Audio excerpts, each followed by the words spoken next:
and welcome to GCU Reviews. Hey guys, it's Dee. And I'm Danielle. And welcome to GCU Restaurant Review. You see the dance? Our favorite part. Yes. You know what it is. We love this part. Yes. This week we did kPot. Yes. kPot. And it's 8502 North Jefferson Street, Kansas City, Missouri. Yes. And they also, it's a new little pop-up little place, you know. So they have several locations. So check them out. The Legends. Overland Park. And Overland Park. But we went up north. Up north. Up north. North Kansas City. NORF. ORF. So it's actually a Korean barbecue / kPot.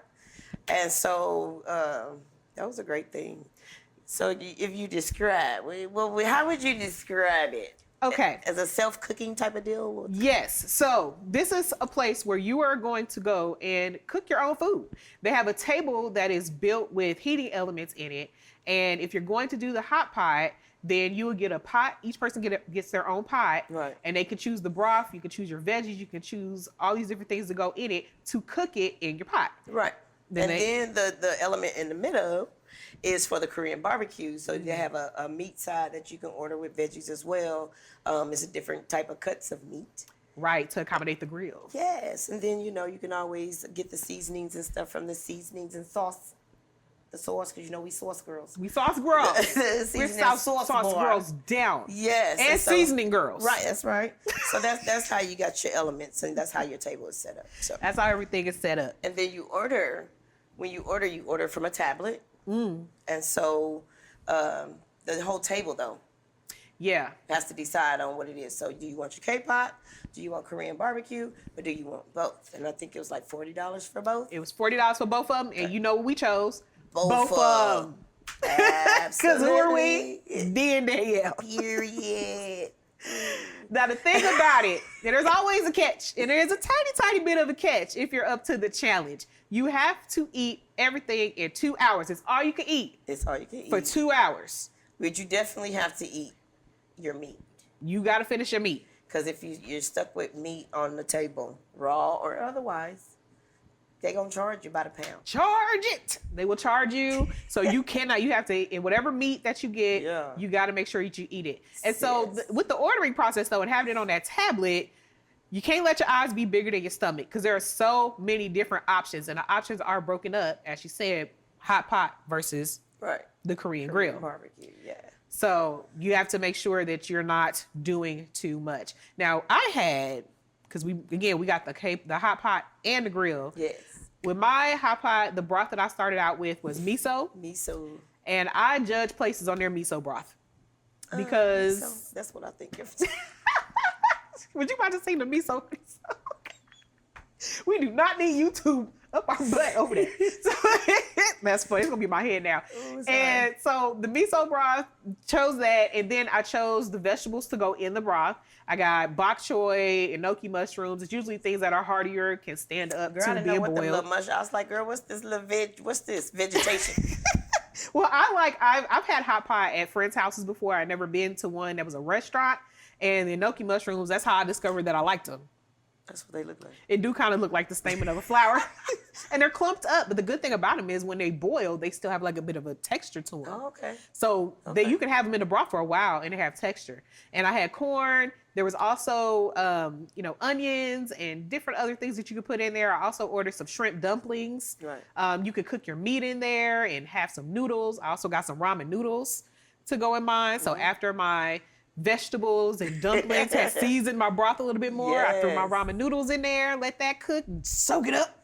Absolutely. I think, so I had the tom yum, the little spicy thing, which is a step down from the other spicy thing. Because you had to learn. I had to learn.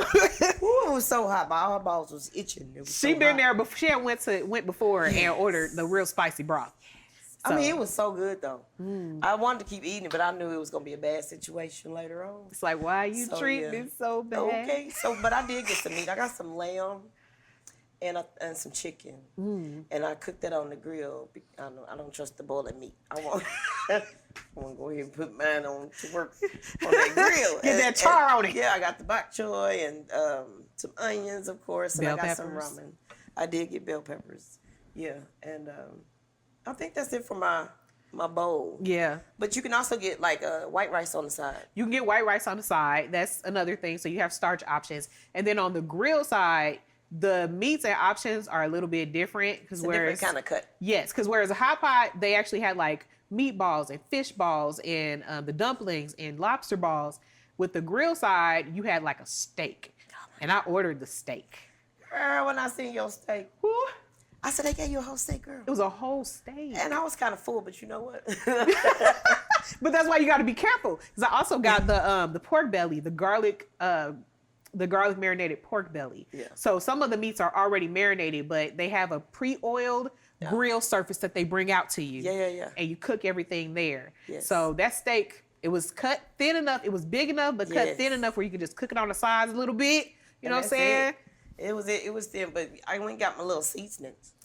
The Chef girl, over here. The girl helped me with the bowl. The first one, you get them separated. We like them separated. We'll put it together. But she put all this stuff in one bowl.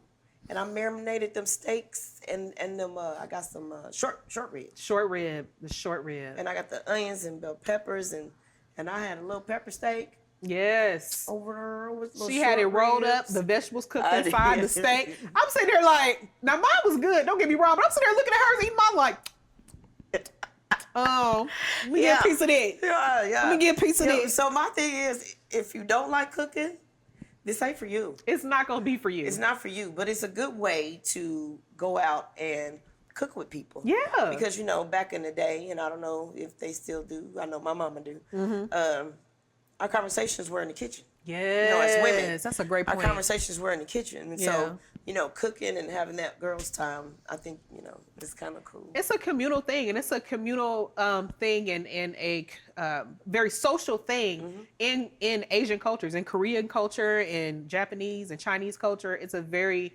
community thing. They have some soju, they have some beer, although this location did not have alcohol. Well, I don't think any of them yet. Not yet, because I think they're still trying to get their licensing. Oh, that's why I went back. So FYI. But they drink and then they eat and they just have a good time. Have a great time and get full. And I think that's a good thing we need to get back to is conversation. 100%. But yeah, if you don't want to pay to go cook your food, you might, cause that was a thing. Cause T was like, how I'm supposed to tip her if I'm cooking my own food? I'm like, bro, she bringing you. This is why he's not on camera. She bringing you 1,000 glasses of water. 1,001 glasses of water. She's changing out our grills every time we get garlic and marinades and sauces all over it. She was great. She was great. She did a great job, I think. She got my spring rolls for me. I love them. Yes, because they had appetizers up there on that. It's not just seasonings and sauces. They had some appetizers up there. The spring rolls are good. They had sesame balls. They had French fries if the kids, for the babies, they had it. The babies ain't feeling the Korean grill. You can get them some French fries. They go back Korean who? But who? But a hot pot. They ain't got no chicken nuggets. They don't. So, all my little babies would have been like, we ain't got no chicken. But if you like to customize and build things and cook your own food, I think it's a great experience. It's great. I think that's a major pro for me. The only thing I will say for a con is it can be a little overwhelming. Having so many different options, you got to be careful on not ordering too much at one time, so you don't run into that pitfall of having to pay for stuff. You can't overcook your noodles. Look, they came and turned his noodles. I was like, that's enough, sir. Your noodles is noodles are no more. Okay? Ain't no more noodle. You got to pay attention to your food. Ain't no more oodle in your noodle. You got to pay attention to your food, okay? Don't be making a mess now. He over there grilling pineapples and stuff, boiling the hell up. Listen. So I'm gonna give it a hot, of course. I'm a go backer. I am. And this is already my second time, so I do plan on going back again because I love to cook. I love to go back with other people and, have that nice little community thing. Because they had tables that were big enough to accommodate like 10, 12 people. Yeah, especially with different cultures. You like to go and experience what they experience. And exactly. So I think this is a great, great place to go. Yes, absolutely. So again, kPot, Korean hot pot and grill, 8502 North Jefferson, Kansas City, Missouri. Let them know that Dee and I sent you and that we had a great time. Let us know what your favorite thing is there. Like, comment, subscribe, and we'll see y'all next time. Bye. And welcome to GCU Reviews.